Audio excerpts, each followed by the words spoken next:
오늘 함께 나누실 말씀은 시편 132편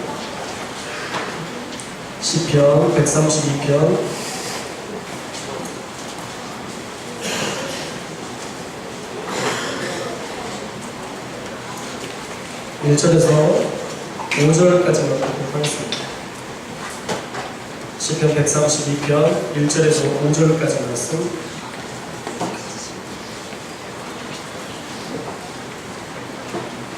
다 찾았나요?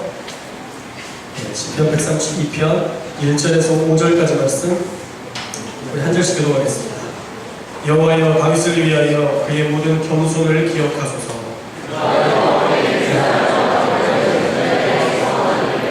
내가 내 장막집에 들어가지 아니하며 내 침상에 오르지 아니하고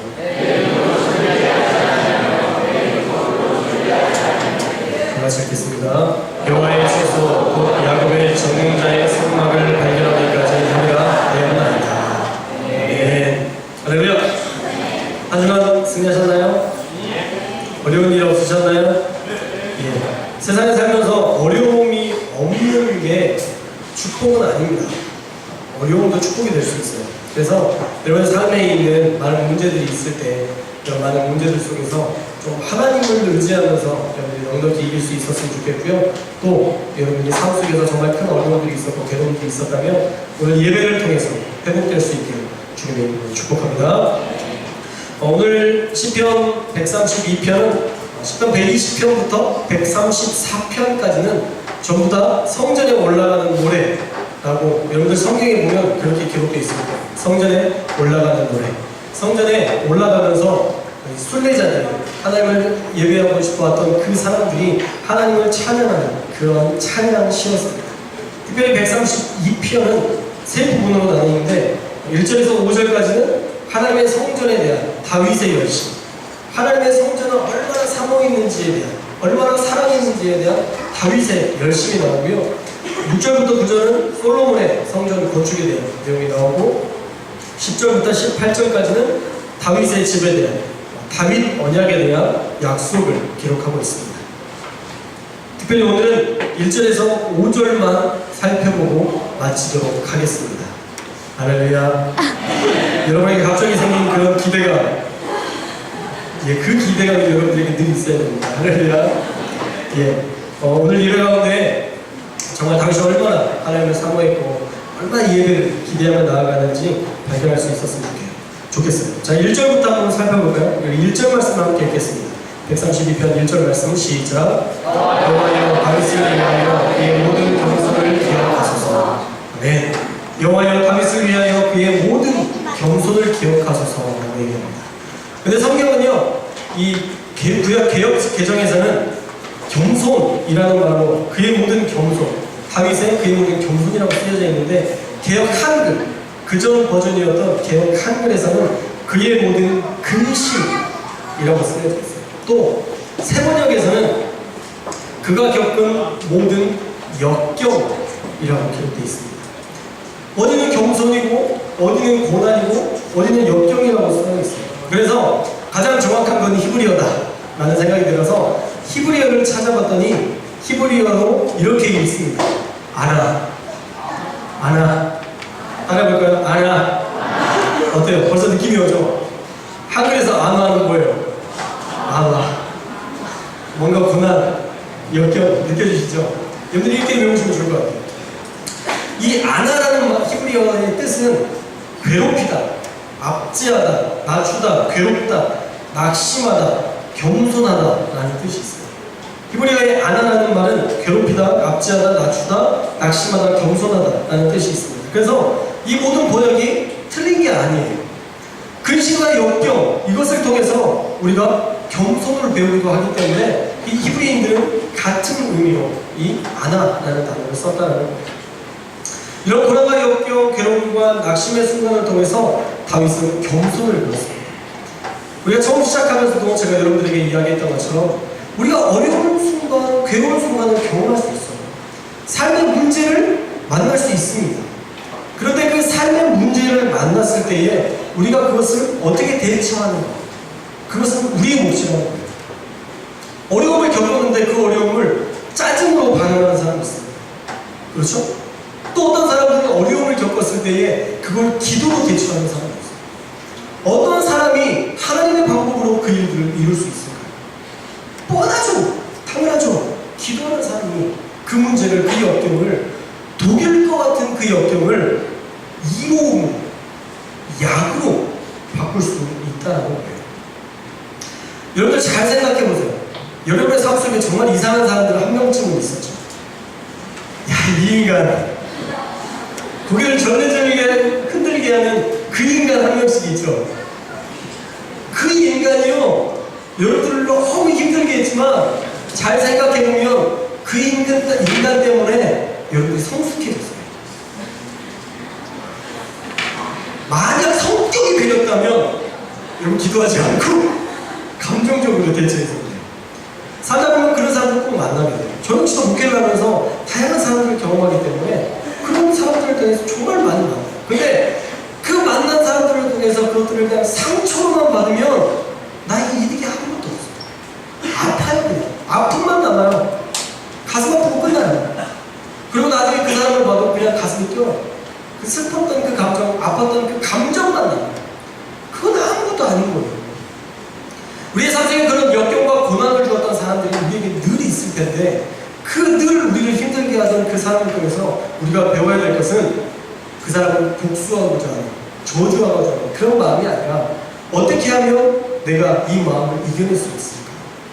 어떻게 하면 이 사람이 주는 이 상처를 내가 극복할 수 있을까?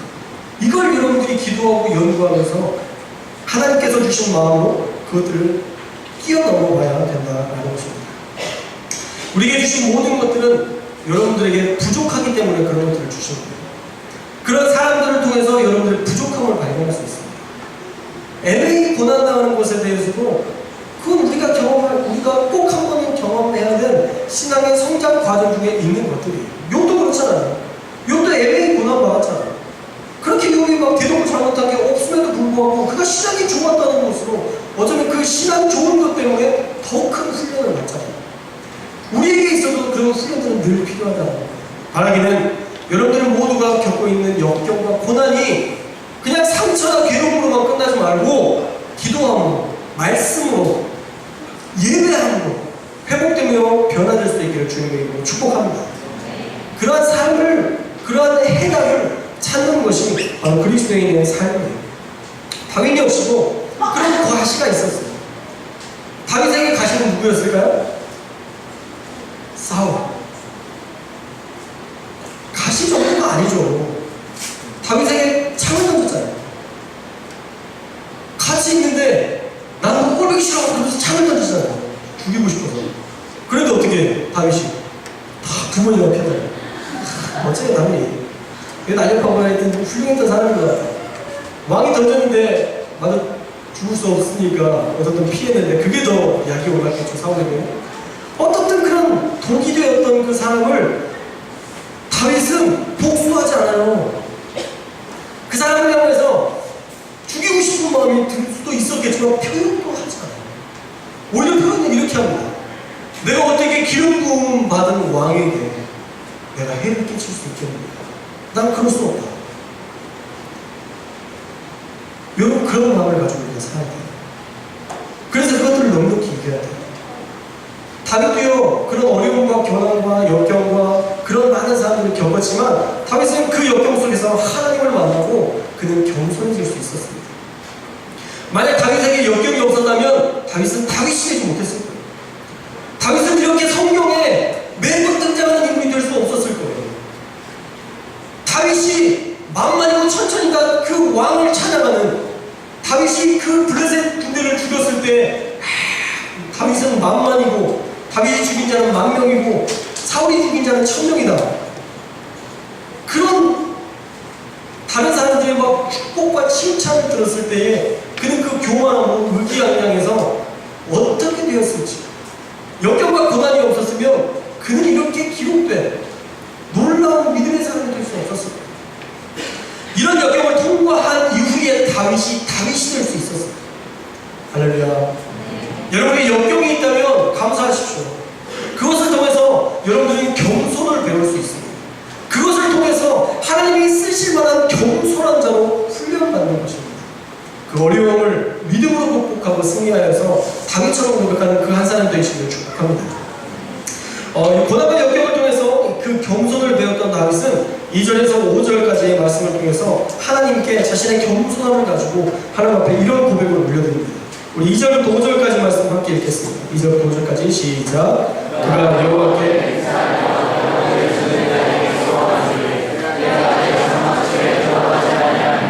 내 침상에 거지 아니하며 내 눈으로 잠들게 하지 아니하며 내 눈꺼풀로 졸게 하지 아니하며 나의 처소 곧 야곱의 전능자의 성막을 발견하기까지 한다 하였나이다. 아멘. 다윗이 여호와께 맹세하면서 야곱의 전능자에게 소원했다라고 얘기해요. 야곱의. 그러면서 하는 말이 내가 내 창밖집에 내 집에 들어가지도 않을 거고 내가 침상에 내 침대에 올라가 있지도 않을 거고 내 눈으로 잠들게 하지 않을 거고 내 눈꺼풀로 졸게 하지도 않을 거고 오직 여호와의 처소 곧 야곱의 전능자의 성막을 발견할 때까지 난 졸지도 잠자지도 침상에 오르지도 집에 들어가지도 않을 거다 라는 고백이라는 거예요. 다윗의 예배를 향한 열정이 느껴지십니까? 지금 이렇게 얘기하는데 여러분들 중에 졸고자 하는 마음이 있다면 안 됩니다. 자고자 하는 어떤 열정들이 생긴다면 안 돼. 지금은 여러분들 다 눈 뜨고 계신데 이 말씀이 여러분에게 능력이 되는 겁니다. 야곱의 전능자, 나는 그 야곱의 전능자를 만나기까지는 내가 졸지도 않고 졸지도 않고 자지도 않을 것이며 난 집에도 안 들어가고 난 침상에 오르지도 않겠다. 이런 고백을 한 거죠. 왜 야곱의 전능자를 이야기하고 왜 야곱의 전능자의 성막을 발견하기까지 그렇게 하겠다라고 얘기했냐면 야곱이 만났던 그 하나님을 다윗도 만나기를 소망했다. 야곱이 만났던 그 하나님을 다윗이 만나기를 소망했어요. 마치 여러분들이 정말 신앙생활 하면서 제가 어떤 간증을 하면 야, 한시영 목사님 저런 경험을 했어요. 야, 한시영 목사님 만났던 그 하나님께서 주셨던 그 기적 나도 누려봤으면 좋겠다 라는 어떤 소망들이 생기잖아요. 그렇죠? 여러분들이 저를 봤을 때, 저의 믿음을 봤을 때, 신앙을 봤을 때 어떤 도전받는 그런 믿음의 모습들을 보고 그 하나님을 만나기를 갈망하는 것처럼 야곱이 만났던 그 하나님을 다윗은 보기를 원하였다는 것입니다. 야곱이 만난 하나님이 누구인가? 창세기 28장 10절 말씀을 보면 야곱이 에서를 피해서 도망을 갑니다. 에서가 죽이려고 하죠. 왜? 에서가 왜 야곱을 죽이려고 해요? 1번 그냥 꼴보기 싫어서 3번 팥죽으로 장자권을 빼앗아서. 혹시 어떻게 알았어요? 훌륭합니다. 에서의 그 장자권을 야곱이 빼앗잖아요. 그래서 그 야곱이 장자권을 빼앗은 것으로 인해서 에서가 죽여버릴 거야. 그냥 죽인다는 게 아니라 죽여버릴 거야. 그러면서 사람들을 모아서 죽이려고 해요. 그럴 때 야곱이 도망가죠. 야곱이 도망가다가 아무것도 가진 것 없이 도망가겠죠? 아무것도 가진 것 없이 도망가다가 베델이라는 장소에서 너무 피곤해서 돌 하나를 주워서 배로 거기서 누웠습니다. 누워서 자다가 환상 중에 그 천상의 세계를 보고 천국을 경험합니다. 창세기 28장 12절에서 14절 말씀 함께 읽겠습니다. 시작. 꿈에 본즉 사닥다리가 땅 위에 서 있는데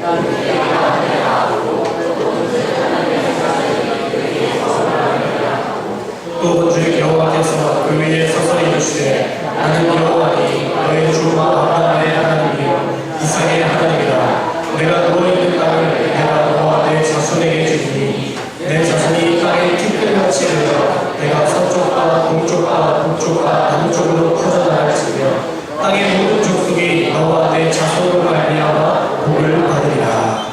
네.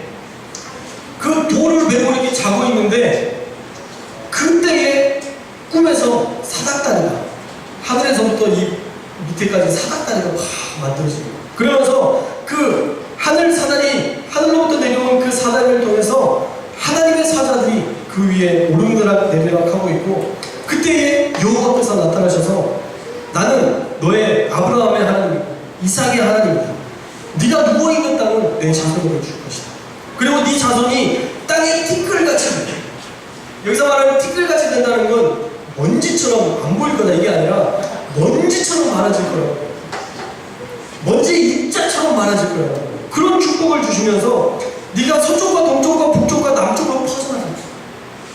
그리고 땅의 모든 족속이 너와 내 자손으로 말미암아 복을 받을 것이다 라고 얘기해요. 야곱은 지금 형 에서에게 쫓기면서 도망가는 길에 자기가 누웠던 곳에서 천국을 넘나드는 천사와 여호와 하나님을 만나게 됐습니다.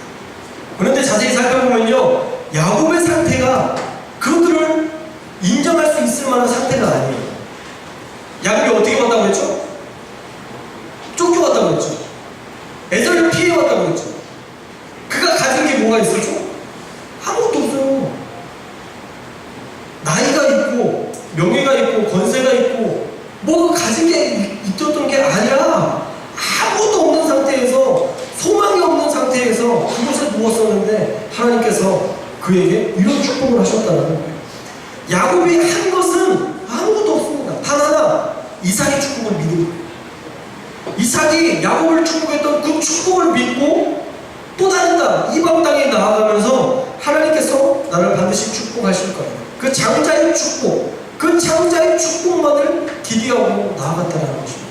그런데 그 하나님께서 이삭을 통해서 베풀었던 그 장자의 축복을 통해서 하나님은 야곱을 만나주셨고 야곱과 함께 언약을 맺어주셨어요. 아무것도 가진 게 없는데 하나님께서 그에게 소원을 주세요. 여러분이 아무것도 가진 것이 없다면 하나님을 신뢰하십시오. 가진 것이 없는데 하나님만을 신뢰하지 않으면 도대체 어떻게 이 세상을 사실 거예요? 가진 것이 많아도 여호와 하나님이 없으면 아무것도 아닌 존재가 될 수 있는데 어떻게 여러분이 이 세상을 살아갈까요? 저는 여러분이 하나님을 분명히 만나야 된다고 믿습니다. 여러분이 하나님을 분명히 만나야 돼요. 막연히 아는 것으로는 안 돼요. 아는 척하는 것으로 아는 게 아니에요. 여러분, 야곱이 하나님과의 만남을 통해서 꿈꾸기 시작해요. 그 하늘 사단으로부터 내려오는 여호와의 사자들을 보고 하나님께서 주셨던 그 약속을 받은 이후에 야곱은 이렇게 노력합니다. 28장 20절부터 22절까지 말씀 함께 읽어볼까요? 시작. 야곱이 서원하여 이르되, 자, 28장 20절부터 시작. 야곱이 서원하여 이르되 하나님이 나와 함께 계셔서 내가 가는 길에서 나를 지키시고 모든 것과 이를 붙여주시어 내가 가나안의 아버지 집으로 돌아가게 하시면 여호와께서 나의 하나님이 되실 것이요 내가 기는 곳은 이 돌이 하나님의 집이 될 것이요 하나님께서 내게 주신 모든 곳에서 10분의 1을 내가 반드시 하나님께 드리리라 하였다. 아멘. 하나님이 지켜주셔서 정말 하나님의 말씀대로 그 언약이 이루어진다면, 야곱이 이야기하기는 내가 가는 이 길에서 나를 지키시고 먹을 떡, 입을 옷, 그리고 다시 돌아올 수 있는 것만 주신다고 하신다면 나는 여호와께서 나의 하나님이신 줄 믿을 것입니다. 야곱이 바라는 게 대단한 게 아니었어요. 왜냐하면 그는 가진 게 없었기 때문이에요. 지금 에서에게 쫓기는 상황이었기 때문에 하나님, 먹을 것, 입을 것, 그리고 내가 다시 돌아올 수만 있다면 나는 하나님을 나의 하나님으로 인정하고 내가 하나님께 내가 나중에 많은 것들을, 내가 나에게 주신 모든 것들의 10분의 1은 다 하나님께 드리겠습니다 라고 하나님 앞에 고백했다는 말입니다. 이 약속대로 야곱은 하나님께서 이미 약속하신 그 축복을 다 누렸을 뿐만 아니라 다시 그 땅 가운데 돌아와서 그 아버지 집에서 함께 살 수 있는 은혜를 경험했습니다. 맨몸으로 갔던 야곱이 돌아올 때 얼마나 많은 것을 가지고 왔는지 여러분들 성경 읽어보셨나요? 성경 읽어보시면요, 맨몸으로 갔던 야곱이 낙타, 당나귀, 암소, 염소, 수새끼, 하여튼 해가지고 이 모든 동물이 550마리인데 맨몸으로 갔던 야곱이, 제가 다 계산했어요. 550마리의 가축을 데리고 다시 아버지의 집으로 돌아옵니다. 아내는 2명이었어요. 이걸로 은혜 받으시면 안 돼요. 아내가 2명이라는 것은 축복일 수도 있고 저주일 수도 있어요.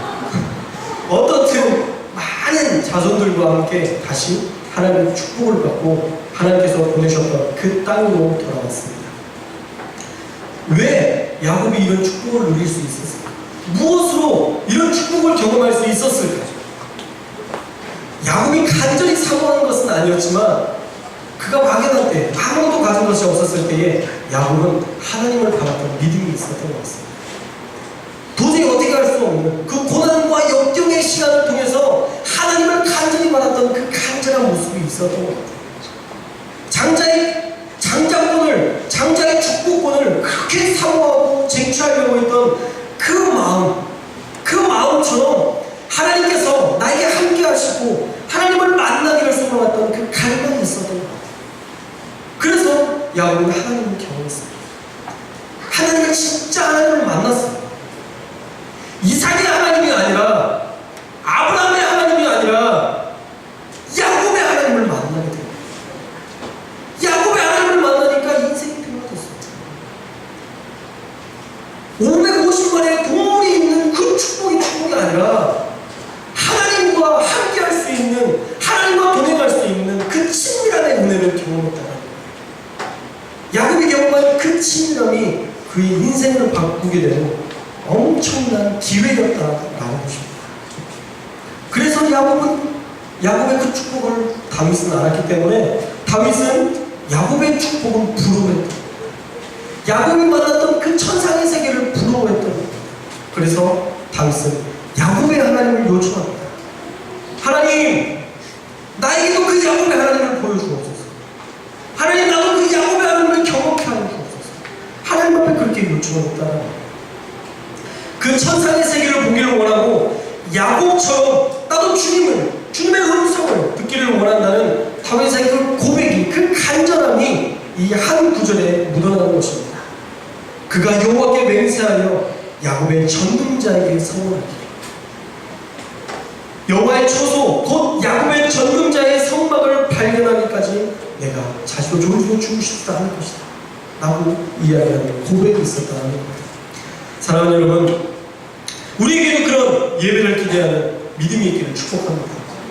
여러분 안에 그 예배가 그 어떤 것도 바꿀 수 없는 하나님이 나에게 만들어주신 하나님을 만나는 귀한 예배의 초소가 되기를 주님의 이름으로 축복합니다.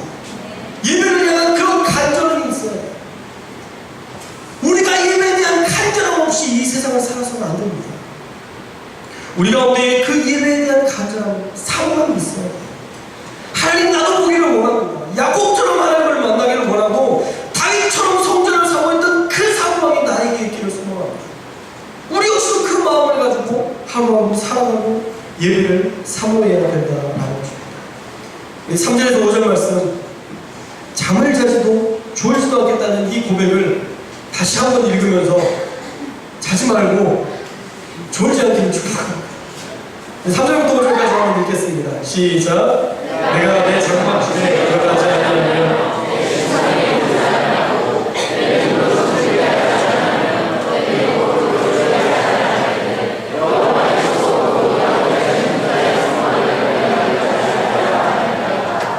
아멘. 내가 야곱의 하나님을 발견하기 전까지는 내 집에도 안 들어가고 내 침상에도 잠도 안 잘 거고 졸지도 않을 겁니다. 죽기 살기로 하나님을 보기를 원합니다 라는 고백이에요. 이런 사모함이 다윗에게 있었습니다. 그렇기 때문에 하나님은 그에게 은혜를 줄 수밖에 없었다는 거예요. 다윗은 하나님을 경험할 수밖에 없었다는 것입니다. 만약에 우리 예슬이가, 저희 딸 예슬이가 있습니다. 한예슬이에요. 일단 한예슬 6살인데요. 가끔 저를 보면서 이쁜 짓을 많이 해요. 그런데 만약 제가 수련회는 끝났지만 제가 수련회를 갔어요. 그런데 우리 아내를 통해서 전화가 왔습니다. 목사님, 예슬이가 울기 시작해요. 왜 울어요? 아빠가 보고 싶대요. 아, 그래요? 나중에 뭐 사준다고 그래요. 그때 아니래요. 아빠가 무조건 보고 싶대요. 그래서 전화 통화합니다. 그러나 예슬아, 아빠 지금 수련회 중이라 못 가. 아빠가 나중에 가면 맛있는 거 사줄게. 알았지? 근데 아이가 이렇게 이야기합니다. 아빠, 나는 아빠 보기 전까지는 집에도 안 들어갈 거고, 내 침대에도 안 올라갈 거고, 난 잠자지도 않을 거고, 하물며 졸지도 않을 거야. 난 아빠가 너무 보고 싶어. 난 아빠가 너무 간절히 보고 싶어. 아빠 꼭 와줘. 만약에 그렇게 이야기를 한다고 합니다. 얼마나 사랑스럽겠어요. 미치도록 이쁘지 않겠습니까? 수련회 기간이니까 물론 따로 보러 갈 수는 없겠지만 기회를 만들 수도 있을 거예요. 목사님은 차량 운행을 안 한다는 어떤 그 편견을 버리게 하면서 내가 오늘은 차량 운행할게. 아니 목사님 괜찮아. 아니야. 그래도 나도 한 번은 해야지. 선심 쓰듯이 차량 운행을 하고 집에 돌아가서 사랑하는 딸을 만나서 이 아이의 볼을 쓰다듬어주고 뽀뽀를 해주고 그럴 것 같아요. 사랑하는 여러분, 간절함은요 하나님을 부르는 하나님이 찾아오게 하시는 너무 귀한 도구입니다. 간절함이 없으면 아무것도 아니에요. 여러분들이 간절함 없이 드리는 예배로서는요 아무것도 더 경험할 수 없어요. 여러분 안에 그 간절함이, 여러분 안에 그 진실함이 하나님이 찾아오시는, 하나님이 역사하시는 통로가 되어진다는 것입니다. 우리의 예배에 꼭 필요한 것 한 가지는 간절함입니다. 우리 예배 가운데 간절함이 있기를 축복합니다. 할렐루야. 제가 간을 외치면 여러분들이 저를 외치는 거예요. 간. 예. 우리가 간절함이 필요해요. 간절함이 없으면 뭐가 돼요? 우리 심장이 뛸 때에 간절 이렇게 뛰어야 돼요. 할렐루야. 하나님을 생각나는데 우리의 심장이 간절 뛰어야 돼요. 그런 간절함이 없이 우리 세상을 살아가니까 기독교인들이 욕먹고 내 삶을 난리가 나는 거예요. 예배를 통해서 변화를 받지 못하는데, 말씀으로 공급을 받지 못하는데 어떤 변화가 일어나요? 말씀이 나를 살리지 못하는데 내가 어떻게 세상에서 사람들을 살리는 거예요? 안 되는 거죠. 여기서 돌다 갔는데, 여기서 그냥 왔다 갔는데 어떻게 여러분이 세상을 바꿀 수 있어요? 안 되죠. 학원에서 졸다가 서울대학교 갔다는 사람 한 명도 못 봤어요. 학교에서 열심히 졸았는데 서울대학교 들어갔다는 사람 한 명도 못 봤어요. 그렇지 않습니까? 이곳이 하나님의 임재와 하나님의 말씀으로 채워진 곳이 되지 않으면 이곳은 예배드리는 곳이 아니에요. 하나님의 처소가 아니에요. 하나님이 이곳 가운데 임재하셔야만 이곳이 하나님의 처소가 될 수 있습니다. 하나님의 임재가 임하는 곳은 간절함이 있는 곳입니다. 간절함이 있어야만, 신실함이 있어야만 그곳 가운데 하나님이 임하시는 것입니다. 다윗이 사모했던, 그 성전을 사모했던 그 모습이 우리 한국교회에 필요합니다. 하나님을 바라는, 예배를 드리고 싶어 미치도록 성전을 사모했던 그 다윗의 모습이 그냥 다윗의 모습으로 끝나서는 안 되고 저와 여러분의 모습이 되어야 돼요. 성전 마당만 밟고 가는 예배가 아니라 지성소까지 들어가서 우리 주님을 만나 뵈는 그런 예배가 되기를 주님의 이름으로 축복합니다. 이 영상을 하나 봤으면 좋겠습니다. 마커스 예배 2011년 마커스 예배 영상인데요. 2011년은 마커스는 엄청난 부흥의 때였습니다. 제가 그 해오름교회 마커스 예배를 청년들과 몇 번 갔었는데 앉을 자리가 없어요. 앉을 자리. 청년들이 앉을 자리, 먹을 자리도 없어요. 하물며 일찍 와서 거기서 밥 먹고 막 이러니까 먹을 자리도 없어요. 얼마나 인간들이, 청년들이 바글바글한지 진짜 어마어마했어요. 모든 사람들이 그 전철을 타고 청년들이 그 해오름교회 그 높아도 얼마나 높은 거예요. 그런데도 거기에서 내려서 그 예배를 드리려고 그 나아가는 그 모습들이 저에게는 감격이었어요. 그런데 그때 정말 마커스가 정말 올라가고 정말 마커스 예배가 모든 사람들에게 알려진 그 즈음에 마커스 예배를 중단했습니다. 왠지 아세요? 마커스가 유명해지고 마커스가 예배를 드리는 거 아니라, 예배 드리는 자가 아니라, 예배자가 아니라 점점 예배 인도자가 된다는 거예요. 그것 때문에 마커스 예배를 멈췄어요. 8월 달부터 아마 제 기억에는 1월 달까지인가 12월 달까지인가 예배를 멈췄어요. 만약에 그 예배를 멈추면 다음에 그만큼의 청년들을 다시 예배에 나오게 하기는 쉽지 않았어요. 그러면 그게 필요 없다는 거예요. 예배 드리는 척하는 건 아무것도 아니라는 거예요. 진짜 예배를 드려야만 이 세상이 변화될 수 있다는 거예요.